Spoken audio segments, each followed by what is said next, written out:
जय श्री कृष्णा। आइए सुनते हैं पूर्णिमा पर श्री त्रिलोकीनाथ व्रत कथा।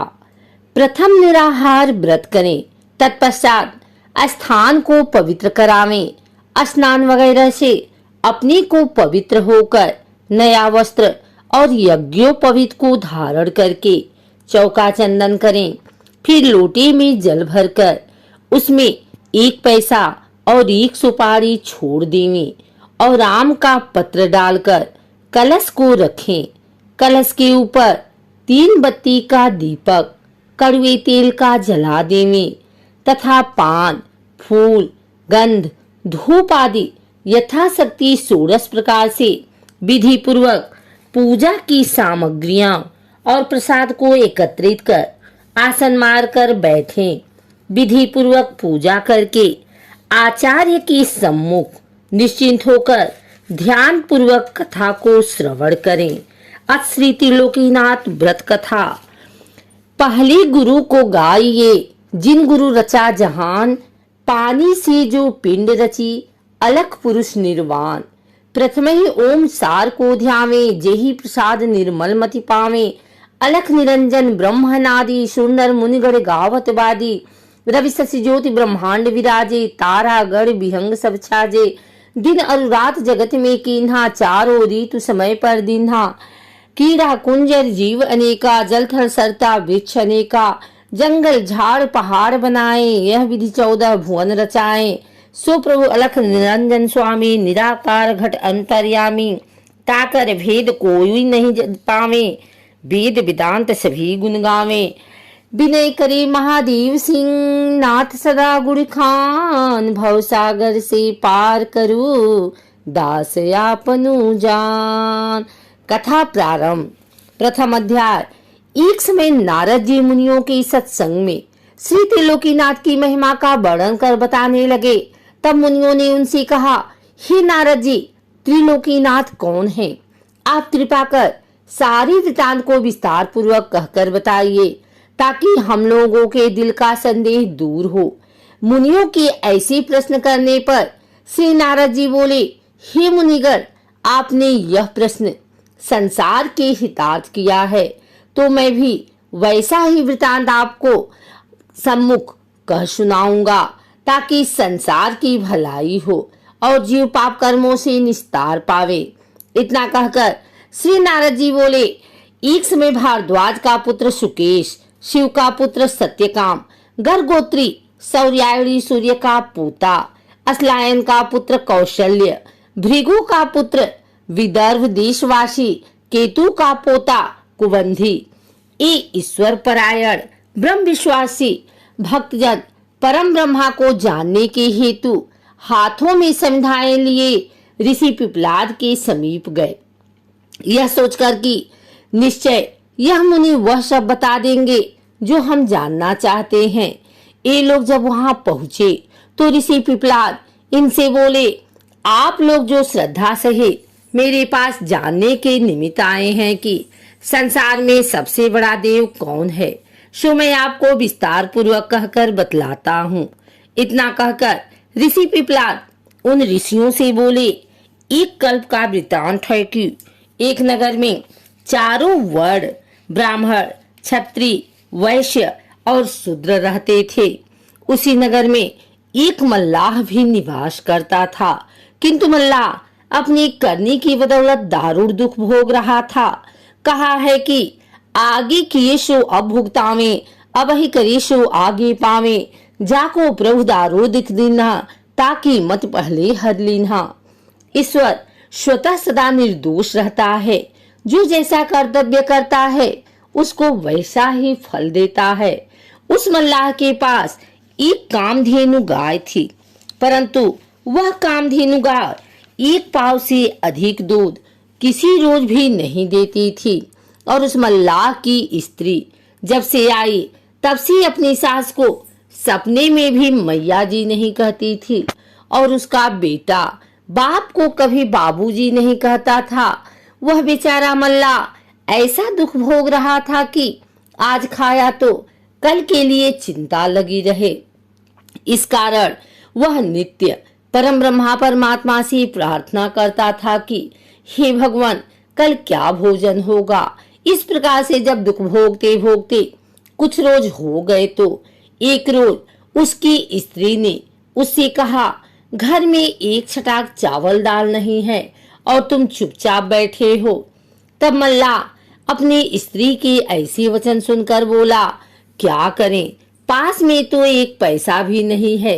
कहो चावल दाल कहाँ से और कैसे ले आवें। अपने पति के ऐसा कहने पर वह मकान के अंदर जाकर देखा कि घर में एक सवा सेर के करीब मटर और ताखे पर 2 पैसे हैं। वह उन पैसों और मटर को उठा लाई और अपने पति को देकर कहा, यह लो और बाजार से चावल दाल खरीद लाओ। मल्लाह मटर को अपने गमछे के कोने में बांध पैसे को टेट में रखकर बाजार को चला। तब उसका दुख दूर करने के निमित्त परम ब्रह्मा परमात्मा ने एक डंडी भेजा। वह डंडी मूंछ का डाढ़ा पहने, लगोटा चढ़ाए, अंग में भस्म रमाए, ऊपर से पीताम्बर ओढ़, हाथ में कमंडलू लिए, दिव्य मूर्ति को धारण किए, उस मल्लाह के नगर के निकट आकर एक पीपल के वृक्ष पर चढ़कर बैठ गया। तब तक मल्लाह भी वहां आ पहुंचा। मल्लाह को आते देखकर वृक्ष के ऊपर से डंडी बोला, ये मल्लाह, तुम किधर जाते हो। इस शब्द को सुनकर मल्लाह पीछे की तरफ जो घूम कर देखा तो उसको कोई आदमी दिखाई नहीं पड़ा। तब वह फिर आगे को बढ़ा। बढ़ते ही फिर वही आवाज सुनाई दी कि ए मल्लाह, तू किधर जाता है। दोबारा आवाज सुनकर फिर मल्लाह ने घूम कर देखा और जब फिर उसको कोई आदमी दिखाई नहीं पड़ा तो वह आश्चर्यचकित हो कहने लगा कि कहीं कोई दिखाई तो पड़ता नहीं, फिर कौन मुझे पुकार रहा है। यह सोच ही रहा था कि उसकी निगाह एक पीपल के ऊपर जा पड़ी तो क्या देखा कि एक बड़ा तेजवान डंडी, जटा मुकुट धारण किए, पीताम्बर ओढ़, हाथ में कमंडलू लिए, एक पीपल की मोटी डाल पर बैठा है। डंडी महाराज को देखकर मल्लाह प्रणाम करके बोला, महाराज आप कौन हैं, मुझसे किस लिए पुकार रहे हैं। इस दास के लिए आपकी क्या आज्ञा है। सेवा में यह दास हाजिर है, जो आज्ञा हो कहिए। डंडी बोला, मैं त्रिलोकीनाथ का भेजा हुआ शक्तिमान डंडी हूँ। डंडी महाराज के ऐसे वचन सुनकर मल्लाह ने बड़े हर्ष के साथ साष्टांग प्रणाम किया। मल्लाह का प्रेम देख डंडी प्रसन्न हो आशीर्वाद देकर पूछा, तुम कहाँ जाते हो। मल्लाह बोला, स्वामी नाथ, मैं बाजार जाता हूँ। बाजार का नाम सुनकर डंडी ने कहा, बाजार जाते हो तो हमारे वास्ते 1 पैसे का कपूर, 1 पैसे का कड़वा तेल एवं 1 पैसे का पंचमेवा प्रसाद के लिए लेते आना, और वह 3 पैसे पीपल के नीचे पड़े हैं, उठा ले जाओ। मल्लाह ने पीपल के नीचे पड़े हुए 3 पैसे उठा लिए और टेट में रखकर डंडी से बोला, महाराज तेल किस में ले आऊंगा। डंडी ने कहा, अपने गमछे में बांध कर ले आना। गमछे का नाम सुनकर मल्लाह सकूच कर बोला, महाराज गमछे में तेल किस प्रकार आएगा। तब डंडी ने हंसकर कहा, तुम त्रिलोकीनाथ का नाम लेकर गमछे में बांध लेना, उनकी महिमा से चला आवेगा। डंडी के वचन मानकर मल्लाह वहां से चला और बाजार में जा पहुंचा तो अपने मन में विचार कर पहले डंडी महाराज के सामान को खरीदने लगा। बनिया की दुकान पर जाकर मल्लाह ने कहा कि भाई 1 पैसे का कपूर दो। बनिया ने 1 पैसे का कपूर दे दिया। कपूर को लेकर मल्लाह ने अपने तेज से पैसा निकालकर बनिया को दिया और तेली की दुकान पर जाकर तेली से कहा, 1 पैसे का कड़वा तेल दो। वह तेली बोला, तेल किस में लोगे, जाकर एक पात्र तो मोल लाओ, तब तेल ले जाना।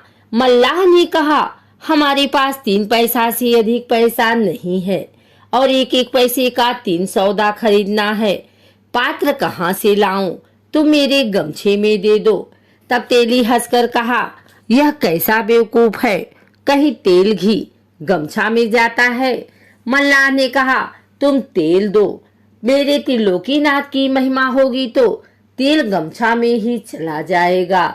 यह सुनकर तेली अपने मन में कहने लगा कि देखे तो इसके त्रिलोकीनाथ जी की कैसी महिमा है और गमछा में तेल लेकर कैसे जाता है। इतना कहकर तेली ने 1 पैसे का तेल नाप कर दे दिया। मल्लाह ने जब गमछे में तेल ले लिया तो जैसे पुरैन के पत्ते पर जल ठहर जाता है, उसी तरह गमछे में तेल त्रिलोकीनाथ की महिमा से ठहर गया। तब तेली देखकर आश्चर्यचकित हो गया। तब मल्लाह पैसा देकर पंचमेवे की दुकान पर जा पहुंचा और तेली वहां सोच सकोच में पड़ा ही रहा। इधर मल्लाह पंचमेवे की दुकान पर जाकर कहा, भाई 1 पैसे का पंचमेवा तो दे दो। मेवा वाले ने कहा, 1 पैसे का पंचमेवा लो। मेवा को ले मल्लाह कपड़े में बाद टेप से 1 पैसा निकालकर मेवे वाले को दिया तो देखता है कि तीनों पैसे मेरे पास मौजूद ही हैं। तब तो मल्लाह बड़ा आश्चर्यचकित हुआ। फिर अपने मन में कहने लगा कि यह सब वही डंडी महाराज की माया है। अब जान पड़ता है कि 3 पैसे कभी कम होने वाले नहीं हैं। ऐसा अपने मन में विचार कर मल्लाह बड़े आनंद से 1-1 पैसा करके अपनी इच्छा अनुसार फल, फूल, गंध, धूप इत्यादि वस्तु भी खरीद एक बड़ी सी पोटली बांध ली। तत्पश्चात अपना चावल, दाल वगैरह सब सौदा खरीद कर बाजार से चल पड़ा। फिर भी मल्लाह के पास 3 पैसे के 3 पैसे मौजूद थे। बाजार से सौदा लेकर मल्लाह उसी पीपल के पास आ पहुंचा जहां की वह डंडी बैठा था। सौदा लेकर आने पर डंडी ने मल्लाह से कहा, हमारे वास्ते तुम जो जो वस्तु लाए हो वह सब अलग अलग करके यहाँ रख दो और अपने वास्ते जो लाए हो वह अपने घर ले जाओ। मल्लाह डंडी की आज्ञा अनुसार सब सौदा खोजकर अलग अलग रखकर बोला, महाराज तेल कहाँ रखें? डंडी ने कहा, देखो वह पीपल में खोखला है, उसी खोखले को साफ करके तेल उसमें रख दो। मल्लाह खोखले को साफ कर उसमें तेल रखकर बोला, महाराज आपके 3 पैसे तो हमारे पास ज्यों के त्यों मौजूद ही हैं। यह सुन डंडी ने हंसकर कहा, तुम जहां से पैसा उठाकर ले गए हो वहीं उन पैसों को रख दो। मल्लाह के उसी जगह पर उन तीनों पैसों के रख देने पर डंडी ने मल्लाह से कहा, अब तुम अपना सौदा लेकर जाओ और कल सवेरे ही अपने बंधुओं को निमंत्रण देकर कहना कि अमुक पीपल के नीचे मैं त्रिलोकीनाथ का पूजन व्रत कथा को सुनूंगा। अतः सब सज्जनों को निमंत्रण देता हूँ कि अपने बंधुओं सहित पधार कर सम्मिलित होवें। ऐसा कहकर डंडी ने फिर कहा, ए मल्लाह देखो, जिस आचार्य के मुख से त्रिलोकीनाथ की व्रत कथा श्रवण करना, उस आचार्य को आदर सत्कार के साथ भोजन करा के यथाशक्ति जो हो सके दक्षिणा देकर विदा करना। आचार्य को दान नहीं देने से कोई यज्ञ क्यों न हो, वह यज्ञ निरर्थक हो जाता है। जैसे मजदूर को बुलाकर काम करावे और मजदूरी न दे तो वह अधर्म समझा जाता है। त्रिलोकीनाथ की कथा सुनकर अपने बंधुओं सहित प्रेम से प्रसाद को भक्षण करना चाहिए। जो कोई मनुष्य त्रिलोकीनाथ के प्रसाद को पाने में संकोच करता है, उसके ऊपर निश्चित जानो कि त्रिलोकीनाथ का कोप होता है। वह मनुष्य महान कष्ट पाता है। और जो मनुष्य त्रिलोकीनाथ का प्रसाद श्रद्धा के सहित लेकर भक्षण करता है, उसके ऊपर त्रिलोकीनाथ अवश्य प्रसन्न होकर मनसा पूरी करते हैं। इस तरह का उपदेश देकर डंडी ने मल्लाह को घर भेजा। जब मल्लाह डंडी के यहाँ से चला और अपने नगर के निकट आया तो उसका लड़का उसको आते देख बाबूजी बाबूजी कहते हुए उसके पास आकर मिठाई मांगने लगा। लड़के को बाबूजी कहते हुए सुनकर मल्लाह अपने दिल में खुश होकर कहने लगा कि आज तक तो कभी भी मेरा लड़का मुझे बाबूजी नहीं कहा। आज क्या बात है कि बड़े प्रेम के साथ बाबूजी कहते हुए मेरे पास दौड़ा आया। लड़के की बात पर मल्लाह चकित हो प्रेम के सहित लड़के को ले घर चला। उसकी स्त्री ने जब देखा कि मेरा पति एक बड़ा सा गट्ठर लिए आ रहा है तो दौड़ती हुई अपने सासू के पास जा कहने लगी कि मैया जी, आज न जाने कहां से स्वामीनाथ एक बड़ी भारी गठरी लिए आते हैं। यह सुनकर उसकी सास बहुत आश्चर्यचकित हो कहने लगी कि आज तक तो सिखलाने पर भी बहू कभी मैया जी मुझे नहीं कहती थी, परंतु आज क्या बात है कि मैया जी कह रही है। बहू की बात पर वह विचार कर ही रही थी कि इतने में मल्लाह अपने लड़के सहित गट्ठर लिए मकान में आ पहुंचा। गट्ठर को देख उसकी माता बोली, बेटा तुम यह गट्ठर कहाँ से उठा लाए हो? क्या कहीं से चोरी तो नहीं कर लाए हो? माता की ऐसी बात सुनकर मल्लाह ने सारा हाल कह सुनाया। तब तो उसकी माता और स्त्री बहुत खुश हुई और भोजन बना सब प्राणी खा पी कर सो रहे। जब सवेरा हुआ तो उसकी माता, स्त्री और पुत्र तीनों उस पीपल के पास गए।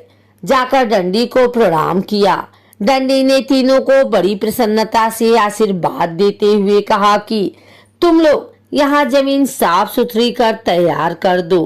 तब वे तीनों डंडी के कहने के मुताबिक वहाँ की जमीन साफ करने लगे।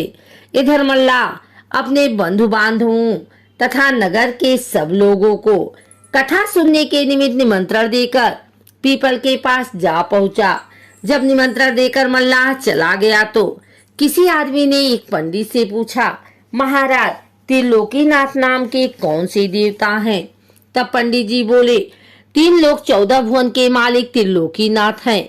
यह सुन सभी लोग श्रद्धा के सहित त्रिलोकीनाथ की कथा सुनने के निमित्त उस पीपल के पास जा पहुंचे। तब डंडी ने मल्लाह से कहा, तुम जल्दी से स्नान करके प्रसाद को स्वच्छ मनिया करो। डंडी के कथनानुसार मल्लाह स्नान वगैरह सब विधि से पवित्र होकर प्रसाद को विधि पूर्वक स्वच्छ किया।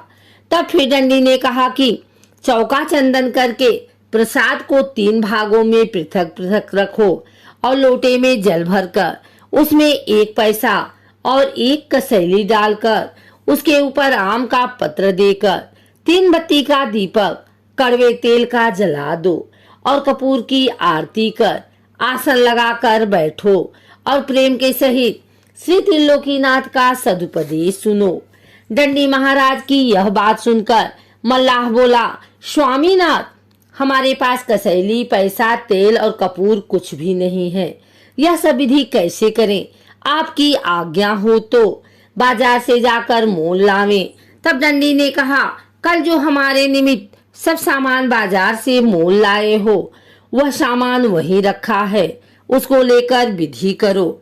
और जो तुम्हारे पास कसैली नहीं है तो जो 3 पैसे बाजार से लौटा कर लाए हो वह पैसे भी पड़े हैं, उसमें से पैसे लेकर 1 पैसा कसैली के बदले और 1 पैसा कलश में पड़ना चाहिए। अतः 2 पैसे कलश में छोड़ दे। तब उस मल्लाह ने डंडी महाराज की आज्ञा अनुसार वैसा ही किया एवं संपूर्ण विधि हो जाने पर डंडी ने कहा, ए मल्लाह, जो मनुष्य अपने बंधु बांधवों आदि को बुलाकर श्रद्धा के सहित त्रिलोकीनाथ का सदुपदेश सुनता है वह अपने कुल परिवार सहित पाप कर्मों से छुटकारा पाकर मुक्त हो जाता है। इतना कहकर डंडी त्रिलोकीनाथ का सदुपदेश श्रवण कराने लगे। डंडी ने कहा, हे मल्ला, 3 लोक 14 भुवन 7 खंड 9 द्वीप में सबसे बड़े देव त्रिलोकीनाथ हैं। जैसे महर्षि कह गए हैं कि सुरपुर, नरपुर, नागपुर तीनों पुर में आया है। भजन करो भाई आधरा, क्यों तुम धर्म भुलाया है। अंडज, पिंडज, स्वदीज, उद्भिज, जन्म, स्थावर आदि सब जीवों में जिसकी सत्ता समा रही है उसी प्रभु का नाम त्रिलोकीनाथ सत्यनारायण स्वामी है, जो सारे संसार के पालन पोषण करता और धरता है।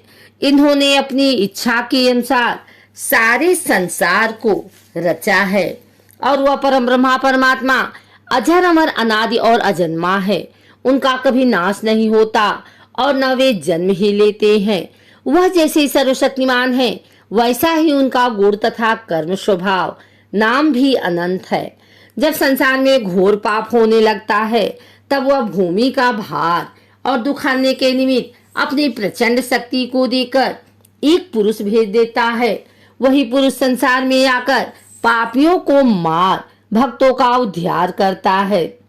इतना कहकर फिर दंडी बोला कि जो पुरुष अपने माता पिता गुरु और आचार्य का तथा जो स्त्री अपने सास ससुर और पति का अनादर करती है एवं जो मनुष्य जीवों पर दया नहीं करता, मांस मछली मदिरा भक्षण करता है, उनको निश्चय जानो कि त्रिलोकीनाथ दंड देते हैं। वही स्त्री पुरुष दुखी होकर संसार में कष्ट पाकर मारे मारे फिरते हैं और उनका अनादर के सिवा आदर कहीं भी नहीं होता। देखो त्रिलोकीनाथ की कैसी महिमा है। इस प्रकार के सदुपदेश देते हुए दंडी बोले, जब त्रिलोकीनाथ ने सारे जगत को रचकर 84 लक्ष योनि को उत्पन्न किया तो सब जीव उनकी प्रजा तथा संतति है।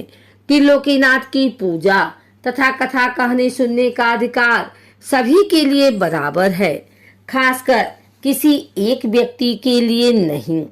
जो सारे जगत को खिलाता है वह खाने के लिए किसी दूसरे के आश्रय पर नहीं बैठा रहता, वह खाता भी है और नहीं भी खाता है। खाने का अर्थ यह है कि जब वह सर्व जीवों में वास करता है तो जो जीव खाता है वह उनको प्राप्त हो जाता है। ईश्वर अंश जीव अविनाशी चेतन सकल सहज सुख राशि, बिन पग चले सुने बिन काना, कर बिनु कर्म करे विधि नाना, आनंद रहित सकल रस भोगी, बिन बाड़ी बक्ता बड़ जोगी। वह सर्वशक्तिमान परमात्मा सब जीवों में वास करने वाला है और उसके पांव नहीं है किंतु चलता है, कान नहीं परंतु सुनता है, हाथ नहीं पर सब कर्मों को करता है, जीभ नहीं किंतु सब रसों का स्वाद लेता है, मुख नहीं किंतु बहुत बोलने वाला है, अर्थात उनका रूप नहीं, वह निराकार है। इससे मालूम होता है कि परमात्मा निराकार रहते हुए भी आपके सब कर्मों को जानता है और परमात्मा के लिए प्रसाद पूजा पर नहीं रखा जाता, किंतु प्रसाद रखने का नियम इसलिए हुआ कि प्रसाद के लालच के लड़के से लेकर वृद्ध तक सब लोग आकर परमात्मा के सदुपदेश को सुनने और प्रसाद पाकर प्रेम के सह से त्रिलोकीनाथ का जय करते हुए घर जाएंगे और पाप कर्मों से बढ़कर त्रिलोकीनाथ की भक्ति में मन लगाएंगे। उपदेश के साथ दृष्टांत इसलिए देकर बतलाया कि लोग जाने कि त्रिलोकीनाथ ने किसको कैसे दंड और फल दिए। दृष्टांत को सुनकर कोई प्राणी पाप कर्मों की तरफ कभी नहीं जाएंगे और कर्मों का फल समझकर श्री त्रिलोकीनाथ की भक्ति में सदा लवलीन रहेंगे। इतना कहकर दंडी ने मल्लाह से कहा, अब विधि पूर्वक हवन करके आरती करो और प्रसाद सभी लोगों को बांट दो। हरि इच्छा उसी समय में एक ब्राह्मण वहां जा पहुंचा। त्रिलोकीनाथ का प्रसाद लेकर जाइए, सभी ने उस ब्राह्मण से कहा। ब्राह्मण बोला, पूजा को कौन वर्ग कर रहा है? लोगों ने कहा, मल्लाह। यह सुन ब्राह्मण बोला, मल्लाह का प्रसाद नहीं लेंगे। इतना कहकर वह ब्राह्मण वहां से चल दिया। तब दंडी कहने लगा कि यह ब्राह्मण बड़ा ही घमंडी जान पड़ता है। यह त्रिलोकीनाथ के प्रसाद में छूत मार भक्त का अनादर कर चला गया तो निश्चय जानो इस ब्राह्मण का घमंड त्रिलोकीनाथ अवश्य तोड़ेंगे।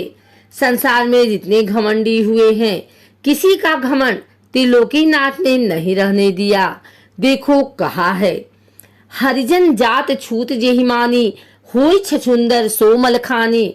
जो प्राणी श्री त्रिलोकीनाथ के भक्त में छूत लगाता है वह मलमूत्र को खाने वाला छछुंदर होता है।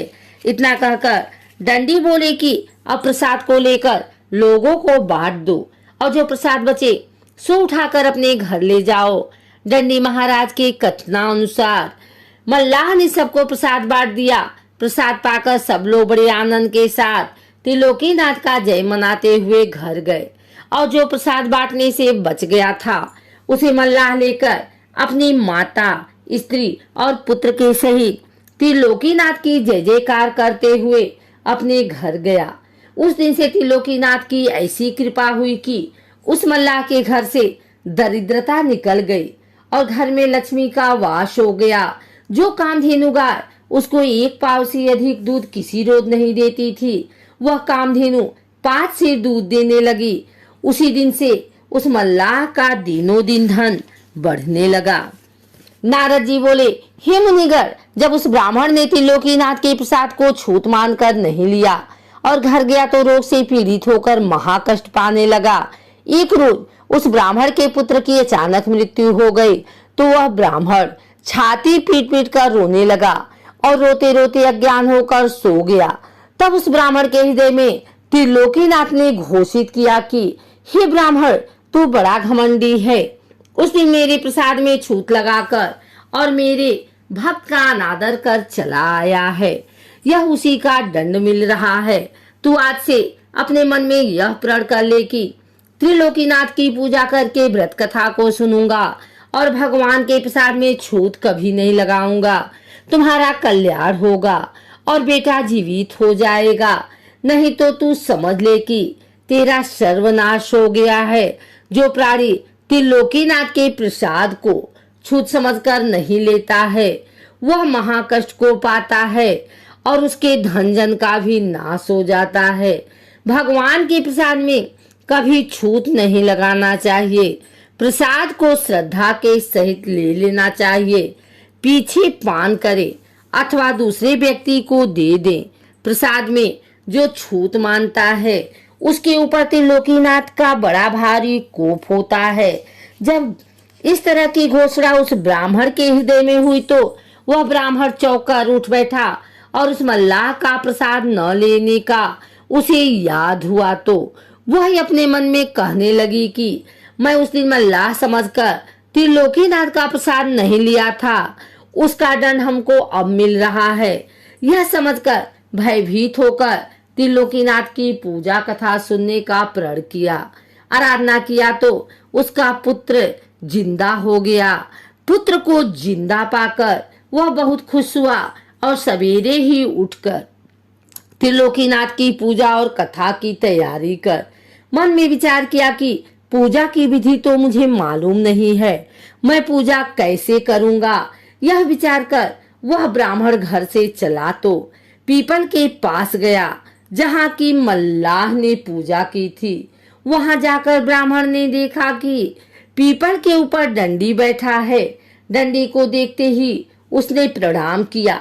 डंडी ने पूछा, कहो ब्राह्मण, कैसी आए हो? ब्राह्मण बोला, महाराज, मुझे त्रिलोकीनाथ का पूजन करना और कथा सुनना है, लेकिन उसकी विधि मुझे मालूम नहीं है। आप कृपा कर मुझे बता दीजिए।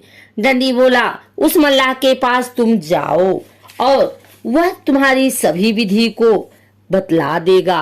ब्राह्मण ने कहा, महाराज, वह मल्लाह कहाँ रहता है, मुझे मालूम नहीं है।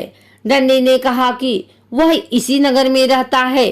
डंडी के कहने पर ब्राह्मण उस नगर में गया और लोगों से पूछकर मल्लाह के पास जाकर कहा, ये भाई, मुझे त्रिलोकीनाथ की पूजा करनी है, सो उसकी विधि क्या है बतला दो। यह सुन उस मल्लाह ने पूजा की सारी विधि बतला दिया। विधि को सुनकर ब्राह्मण ने कहा, ए भाई, तुम कृपा कर मेरे साथ चलो, बिना तुम्हारे गए ठीक नहीं होगा। ब्राह्मण की यह बात सुनकर मल्लाह उसके साथ उस पीपल के पास आया और डंडी को प्रणाम किया। तब डंडी ने पूछा, कहो मल्लाह, किस लिए आए हो? मल्लाह ने कहा, महाराज, इनको त्रिलोकीनाथ की पूजा करनी है, सो पूजा की विधि बतलाने के वास्ते मुझे बुला लाए हैं। डंडी ने कहा, अच्छा, जाओ और सब विधि करा दो। डंडी महाराज की आज्ञा पाकर मल्लाह उस ब्राह्मण के साथ गया और पूजा का सब सामान खरीदवा दिया। तब ब्राह्मण त्रिलोकीनाथ के कोप का सारा हाल अपने भाई बंधुओं में कह सबको निमंत्रण देकर बुलाया। त्रिलोकीनाथ की कथा सुनने के लिए सब लोग श्रद्धा सहित अपने बंधुओं के साथ आए। इधर मल्लाह ने पूजा की संपूर्ण विधि जब ब्राह्मण को बतला दिया तो ब्राह्मण विधि पूर्वक पूजा करके आचार्य के मुख से कथा को श्रवण करने लगे। कथा समाप्त हो जाने पर कपूर की आरती कर सबको प्रसाद बांटा। प्रसाद पाकर सब लोग त्रिलोकीनाथ की जय जयकार करते हुए अपने आप घर गए। तब ब्राह्मण आचार्य को आदर सत्कार के सहित भोजन कराकर यथाशक्ति दान देकर विदा किया। तत्पश्चात मल्लाह को भी बड़ी श्रद्धा के सहित प्रसाद देकर विदा किया। उस दिन से त्रिलोकीनाथ की महिमा संसार में प्रचलित हुई और घर घर पूजा कथा होने लगी और त्रिलोकीनाथ सबको मनोवांछित फल देने लगे। जो प्राणी श्रद्धा के सहित श्री त्रिलोकीनाथ की पूजा करता है उसकी मनसा त्रिलोकीनाथ अवश्य पूरी करते हैं। हर तरह से त्रिलोकीनाथ की अद्भुत महिमा विस्तार पूर्वक नारद जी ने मुनियों से कह सुनाई। यह कथा सुनकर मुनिगण बड़े प्रसन्न हुए और अपने आप धाम को चले गए।